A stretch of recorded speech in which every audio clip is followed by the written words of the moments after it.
వైఎస్ఆర్ జిల్లా బద్వేలు పట్టణంలో సామాజిక సాధికారిక బస్సు యాత్ర పురస్కరించుకుని వైఎస్ఆర్సీపీ సీనియర్ నాయకులు గెద్దలూరు ఎన్నికల పరిశీలకులు బంగారు సైనయ్య నివాసంలో సమావేశం నిర్వహించారు.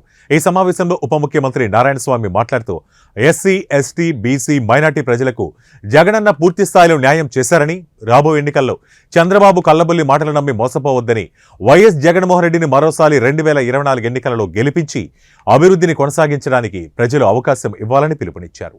కాబట్టి ఎస్సీకి ఒక ఉప ముఖ్యమంత్రి పదవి, ఎస్టీకి ఒక ఉప ముఖ్యమంత్రి పదవి, బీసీలకి, మైనార్టీకి ఇస్తూ కాపులు కూడా ఉప ముఖ్యమంత్రి పదవి చరిత్ర సృష్టించినట్టు.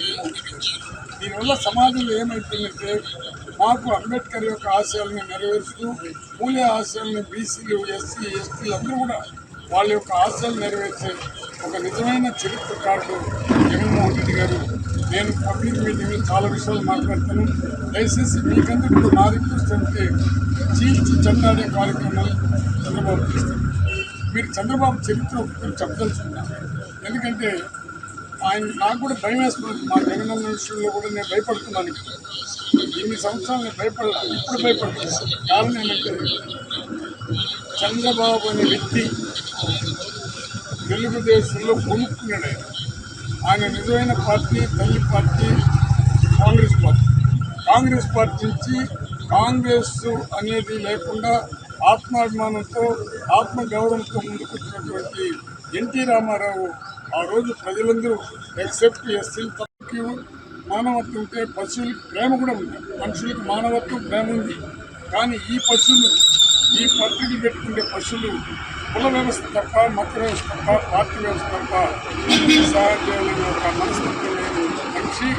ఆయన అడిగినాడు, రేవంత్ రెడ్డి అంటాడు మాట ఏమి, ఎందుకంటే ఆయన అన్నాడు రేవంత్ రెడ్డి నన్ను చూడలేదు. దానికి మళ్ళీ ఏమనంటే పక్కకి ఆయన తీసుకుని వచ్చినాడు. ఆయన చేసిన చాలా నేరాల్లో పక్కకు తీసుకుని పోయినట్ట. ఈరోజు అదే కాంగ్రెస్, ఇదే రేవంత్ రెడ్డి, ఆమె మనకందరికి కూడా ఇష్టమైన వ్యక్తి షర్మిలమ్మ, ఆమెని నోటుకు వచ్చినట్టు తిట్టినట్టు. ఎఫ్ఐఆర్లో రాజశేఖర రెడ్డి చనిపోయినా కూడా సోనియా గాంధీ, చంద్రబాబు కలిసి రాజశేఖర రెడ్డిని చంపేసినారని ఇదే మనుషులంతా ప్రతి ఒక్కరికి కూడా తెలియపరుస్తున్నాము. రాష్ట్రం అంతా తెలుసు, దేశం అంతా తెలుసు. ఎఫ్ఐఆర్ కూడా కట్టినారు ఆయన కనుక, ఆయన మన రాజశేఖర రెడ్డి పైన. కానీ జగనన్నను కూడా 14 సంవత్సరాలు పెట్టినారు. 25 మంత్రులు చూస్తే 17 మంది ఎస్సీ, ఎస్టీ, బీసీ వర్గాలకి ఇవ్వడం.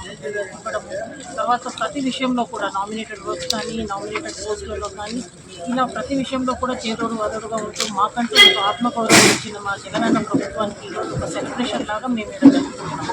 నాట్ ఓన్లీ పొలిటికల్గానే కాకుండా ఈరోజు సమాజంలో మహిళలకు కానీ ఈరోజు చూస్తే వాళ్ళందరికీ ఒక ఎస్సీ, ఎస్టీ, బీసీ, మైనారిటీ చేయూత, వాళ్ళకు ఒక ఆర్థిక స్వాతంత్రం కోసం కూడా చేయూతను ఇవ్వడం కానీ, కులవృత్తులు చేసుకునే వారికి చేదోడుగా స్కూల్స్, హాస్పిటల్స్ చూస్తే ఎక్కువ శాతం మంది మా వర్గాల పిల్లలే అక్కడ చదువుకుంటున్నారు. ఈ రోజున చూస్తే డబ్బులున్న వాళ్ళు కార్పొరేట్ విద్య కానీ, వైద్యం కానీ తీసుకోగలుగుతారు.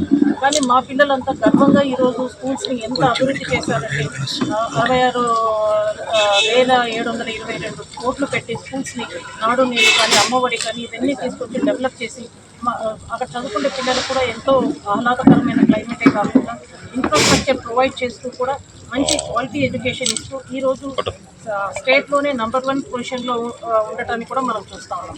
అదేవిధంగా వైద్య రంగంలో కూడా ధనికులు ఎలాగైనా కార్పొరేట్ వైద్యానికి వెళ్ళగలుగుతారు. కానీ మా వర్గంలో వాళ్ళు ఎస్పెషల్లీ ఇప్పటికీ పేదరికమని చూస్తున్న వాళ్ళందరూ కూడా ఈ హాస్పిటల్స్ అన్నీ కూడా పునరుద్ధి కార్పొరేట్ వైద్యం అందరికీ అందలేదు. ఈరోజు ఏదైనా హార్ట్ ట్రాన్స్ప్లాంటేషన్ కానీ, క్యాన్సర్ ట్రీట్మెంట్ కానీ, even liver transplant, kidney transplant, ఇవన్నీ ఇలాంటి ఒక కాస్ట్లీ వైద్యాలన్నీ కూడా ఆరోగ్యశ్రీలో తీసుకొచ్చి పేదవారికి డబ్బు లేదన్న ఒక కారణం చేత వాళ్ళకు వైద్యం దూరం కాకుండా ఈరోజు అందిస్తున్న మన జగన్మోహన్ రెడ్డి సార్, ఇలా ప్రతి ఒక్క వర్గంలో వాళ్ళకి మేలు చేస్తున్న మన జగన్మోహన్ రెడ్డి సార్ పాలనని ఈరోజు ఒక సెలబ్రేషన్ లాగా మేము ఇదంతా కూడా మేము ప్రజల్లోకి తీసుకెళ్లే కార్యక్రమం చేస్తున్నాం. ఇదొకటే కాకుండా మా బద్వేలులో జరిగిన డెవలప్మెంట్స్ కూడా సంక్షేమము, అభివృద్ధి రెండు బ్యాలెన్స్ చేసుకుంటూ మా బద్వేలులో 2019 ముందు, 2019 తర్వాత జరిగిన డెవలప్మెంట్స్ అన్నీ కూడా ప్రజల ముందుకు ఈరోజు తీసుకురావడానికి మేము ఈ కార్యక్రమం ఒకటి ఏర్పాటు చేసుకున్నాం.